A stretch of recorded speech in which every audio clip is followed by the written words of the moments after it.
سلام لعكم يخونا بملاكورنا تعلم كينكم علتو حبريتات دوغال زينات كتاتل زلهم مفتوات تعذبتي نحموس عسران حموشتن سنة كلتاشان عسر شومنتن عام تمرت زوادرنا يوم زيناتات حزنا قريبنا لنا سنة مكتتالكم بمعدام بقادتانا بزرزر زينا كنسقركم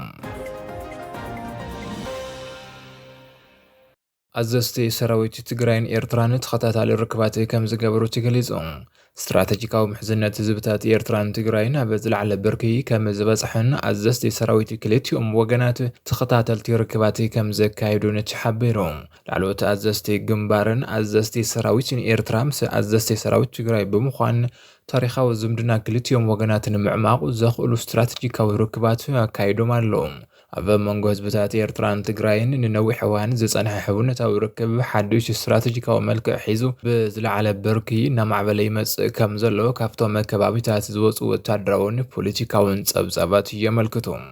نزي ناي محزنات مسرح زيادة مواقر وحايل زهب حدوش منقسقاس كم زتجمرت زتقصو منجتات العلوت أزستي جنبارن أزستي سراويتين إيرترامس أزستي سراويت تجراين مس زملكتو معكلاتن قص نقص تراخيبهم سفيح زتا كم زكايدو ترقاقيت اللهم زي ركب زي أبا منغو كليتيوم وغنات زيصانحان زلون حبرا وربحاتات بزل على درجة نمعماقنا نمسفحان عالي مستقبر مخانو تقليتهم تركب أبا زي تخايد اللوان أبا تقرايد زيصانحان حواز إيكونتاتن زباو سقاتاتن بسفيحة جيم اللهم بمسارات زترخب حبريتات عانداري تبعيلو زي قلت قزا ودب إثيوبيان هزب تقراي بسفيح بوليتيكاوي ናይ እምሮ ሕጽቦን ዝተፈላልዩ ናይ ጸጥታ ጸቕጥታትን ካብ መርበቱ ከም ዝወፅእ ንምግባርን ንምብትታንን ዓሊሙ ዝሰርሓሎም ዝነበሩ ተንኮላት ተለልዮም ከም ዝምከቱ ተገሊጹሎ እዚ ኣብ መንጎ ላዕለዎት ኣዘዝቲ ሰራዊት ኤርትራን ትግራይን ዝተፈጠረ ናይ ቀረባ ወታደራውን ፖለቲካውን ምርድዳእ ነቲ ኣብ ቀርኒ ኣፍሪካ ዘሎ ናይ ሓይሊ ሚዛን ብዓብዪ ክቕይሮ ከም ዝኽእልን ንመጻኢ ዞባዊ ምርግጋዕ ዓብዪ ኸውሊ ከም ዝኸውንን ፖለቲካውያን ተዓዘብቲ ይሕብሩ حدش فنجال ودب ناصنت تግራይ አንጻር ፓርቲ ብልጽግና መስዝ ተሰለፈ ኩሎም ሓይልታት ተናቢውና ክንሰርሕና ክብል ኣውጁ እቲ ካብ ውድብ ናጽነት ትግራይ ተገሚዑ ዝወጽ ሓድሽ ፍንጫል ጉጅለ አንጻር ገዛ ውድብ ብልጽግና ሓበራዊ ግንባርን ምፍጣር ምድላዋቱ ከም ዘጠቃለለ ገሊጹ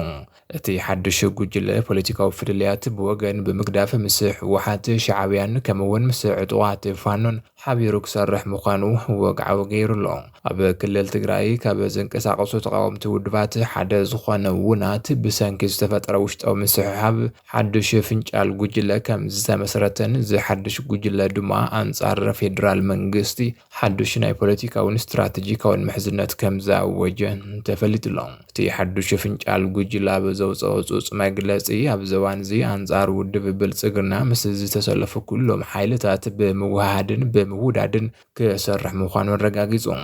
እቲ ጉጅለ ምስቲ ኣብ ክልል ትግራይ ስልጣነ ተቆጻጺር ዘሎ ሕወሓት መንግስቲ ኤርትራን ዕጡቋት ፋኖን ሓቢሩን ምስራሕ ከም ዝወሰነ ገሊጹ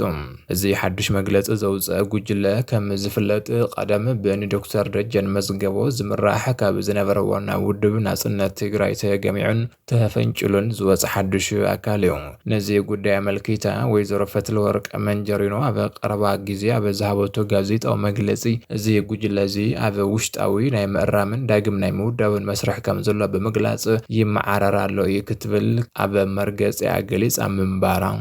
ይዝከር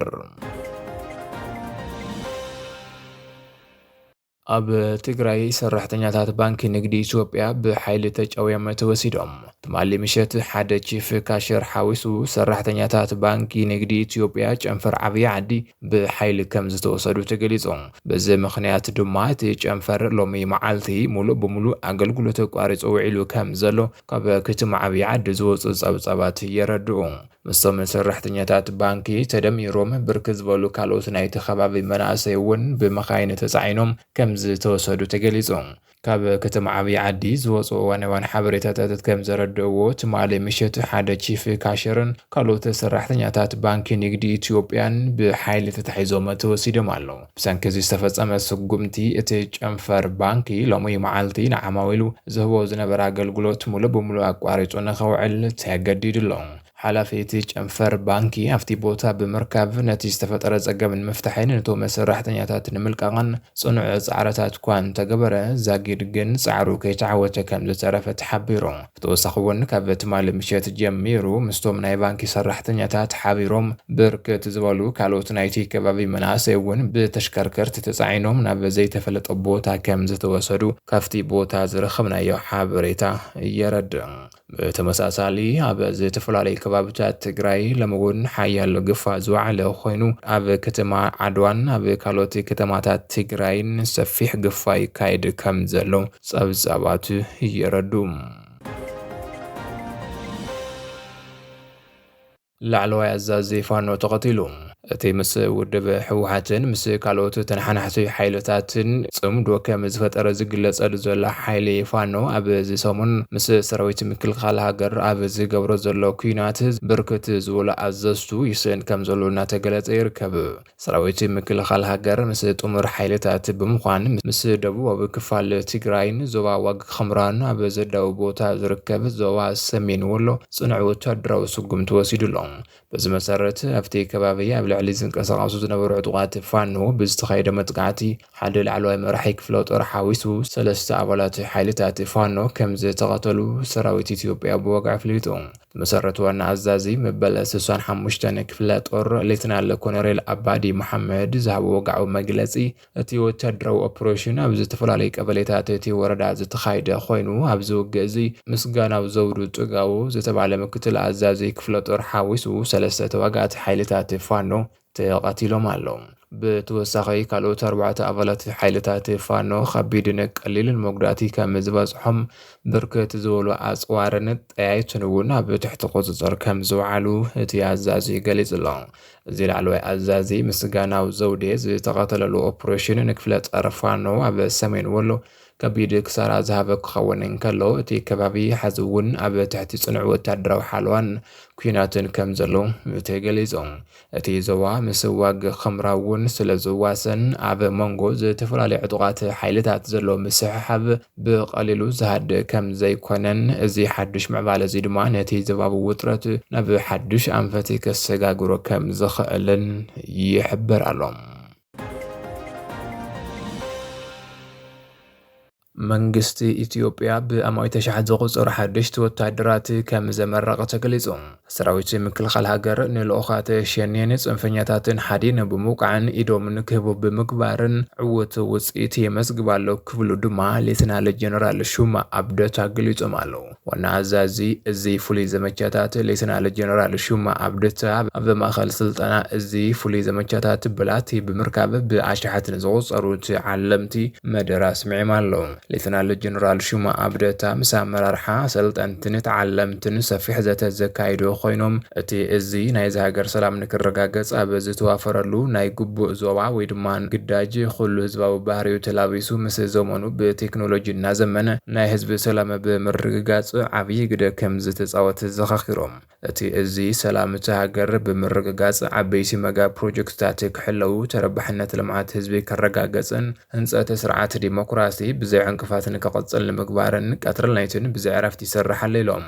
ነቶም ልኡኻት ዝኾኑ ሸኔን ጽንፈኛታትን ሓዲን ብምውቃዕን ኢዶም ንክህቡ ብምግባርን ዛጊድ ኣድማዕ ውፅኢት የመዝግብ ከም ዘሎ ተገሊጹ።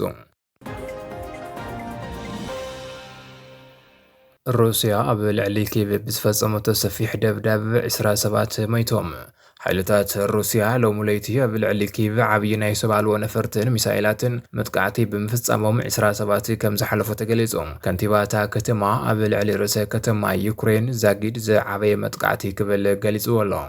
ቪታሊ ክሊቾ ኣብ ልዕሊ እቶም ዝሞቱ ኣስታት 9 ሰባት ከም ዝቆሰሉ ወሲኹ ሓቢሩ። ሓደ ካብቶም ዝተሃረሙ ከባቢታት መደበር ኣምቡላንስ ምዃኑ ብምግላጽ ጽባሕ ዓርቢ መዓልቲ ሓዘን ምዃኑ ኣውጅሎም። ቅድሚ ሕዚ ዝተፈጸሙ መጥቃዕትታት ዝያዳ ሰባት ዝቐተሉ እኳ እንትኾኑ እዚ ዳሕረዋይ ደብዳብ ግን ዝበዝሐ ኣጽዋር ኣብ ሰፋሕቲ ከባቢታት እታ ርእሰ ከተማ ከም ዝተፈጸመ ሓቢሩ።